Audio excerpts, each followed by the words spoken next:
But around the time that I was considering a move to Seattle, Craigslist was going the way of the trolls, you know, which was fine, okay? I had plenty of good sex, I still had all my toes, I was coming out way on top.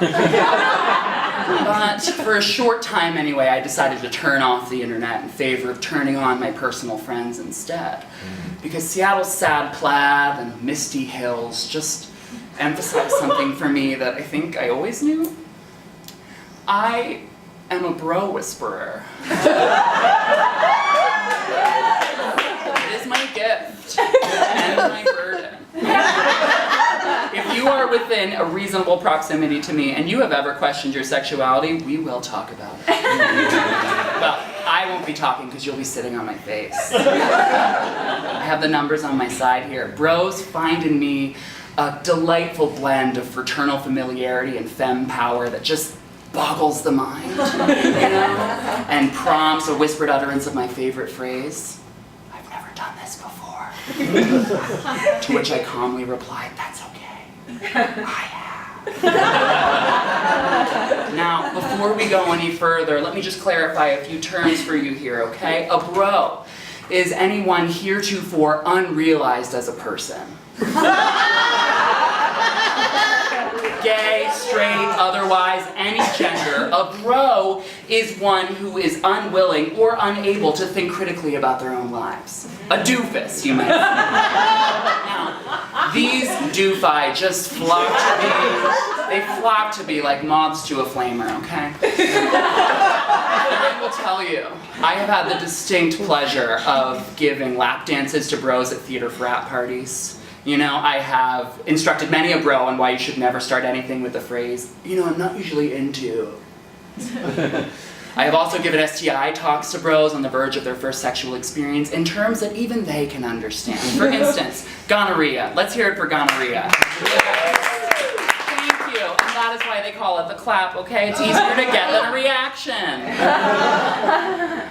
Now, I will tell you that being someone's tour guide of the taint is a sacred responsibility. Okay? If you do it right, you have forged a new ally in the fiery filth of a facial. But if you do it wrong, they will go back to being a self-hating member of the silent majority. Now, lest you think that this is all just for selfish orgiastic pleasure, I want you to consider this, okay? At this current time, I am grooming my sweet, beautiful, talented 21-year-old partner to be bait for politicians. So that together we may consensually purge their willful ignorance through strong orgasms. Dark times out there. Hashtag resist. No, any means necessary, okay? Now I'll tell you, one such bro that I ushered into the fold is someone that we'll call G.I. Jimbo. Not out of respect for his identity, it's just that that one name is more interesting than his entire personality. Now, Jimbo and I had been orbiting each other since I moved here, you know, and he's nice enough. He's like tiny and cute and bouncy, like very energetic, but almost like too bouncy, you know, like when your Jack Russell gets into your Coke. He just spends all of his time very energetically lamenting that everybody thinks he's gay. You know, and it's like not a problem to be gay, I'm just not. Playing the flute doesn't make you gay. And like, you're right about that, but repeatedly telling me about jerking off with your army buddies doesn't help your case. Okay? Every time a dude hit on him, which is all the time, he calls me and asks me why. And I'm like, I don't know why you give off a gay vibe, Jimbo. I also don't know why you think that's a problem. Once he called me to tell me about a dude who hit on him, and he was like, I'm not saying never to a dude, it would have to be like the right dude. And then he asked me if he could come over for dinner. Just a little stretching. Get my link later on. So I loaded a few bowls, you know, some to eat from, some to smoke from, and we settled down on the floor of my room. Now, normally this is when he would take out his phone and start hyper-speeding through videos on YouTube of animals doing things I don't care about. But I just decided to get in front of that, you know, and suggest we just talk instead. And pretty quickly he was like, oh, I'm so tired from all of that buckwheat. I'm just gonna lay my head down for a second.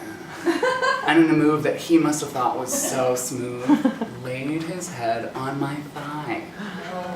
You know where this is going. Now, this is a very important step, okay? When breaking in a new bro, do not move quickly. Any sudden movement will be interpreted as an act of gay aggression, and you will scare the bro away. They're a very skittish bunch.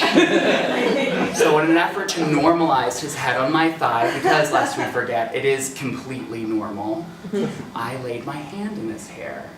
He didn't panic. I ran my fingers through it, his breathing slowed.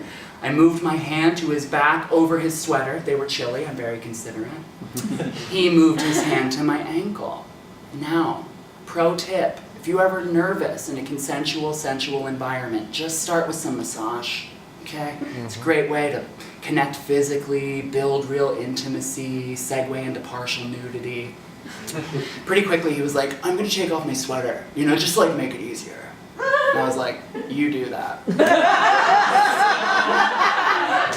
I mounted up and I rubbed his back for hours, y'all.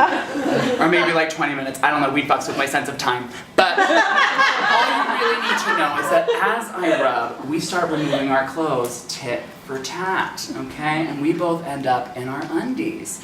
I in my high and tight little briefies, he in his threadbare boxers.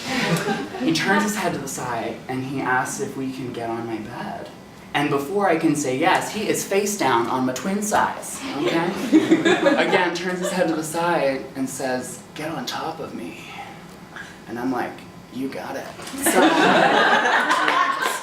lower down in my patented push-up technique, and he pushed back into me, moaning into my pillows, and it was very clear that he was picturing something very specific, okay?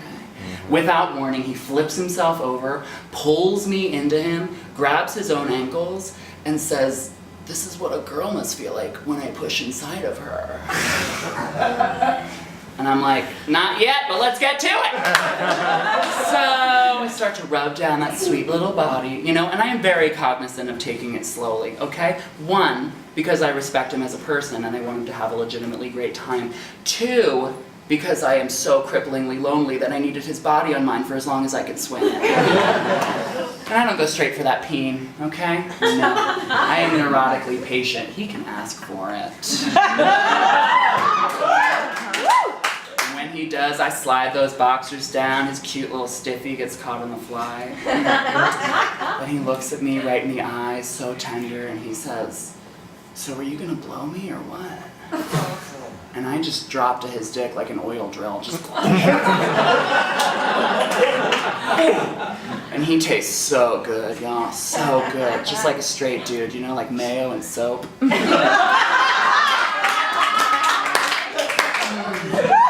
use my other hand to gently cup his balls, just to let him know that I'm turning all of my psychic attention toward his sweet little butt. So cute, so close to my face. And then he spits out, put your finger inside of me. And I pull one of these. And I slide inside of him way easier than I expected. Which was fine. And I pull my little come hither finger, And when I hit his prostate, he surged into the back of my mouth. And he said, dude, don't stop. Dude, it's not my first time, okay? My finger is so deep inside of you that I'm almost sucking on that too. I am not going to stop. He grabbed the back of my head, and seconds later, he shot a huge load down the back of my throat. Oh, it tasted real good. And I wanted to give myself a high five because that had been the best blowjob I had given to date. But I did not, okay? Because you cannot incorrectly disembark the prostate train. No! You were in for a world of hurt. So I very delicately pulled out, all right? He toweled off with my pillowcase and started to get dressed again, Would pull up his boxers, and I was like, you can stay. The sun was coming up, and he was like, no, I gotta go. You can finish yourself, right? Yeah. And that is the problem with bros, okay? They can't handle the gay shit. And they are so utterly self-absorbed that they think that if I get one taste of them, I'm gonna want them to love me. No. No thank you, okay? I am strong enough on my own. Your cum just makes me stronger.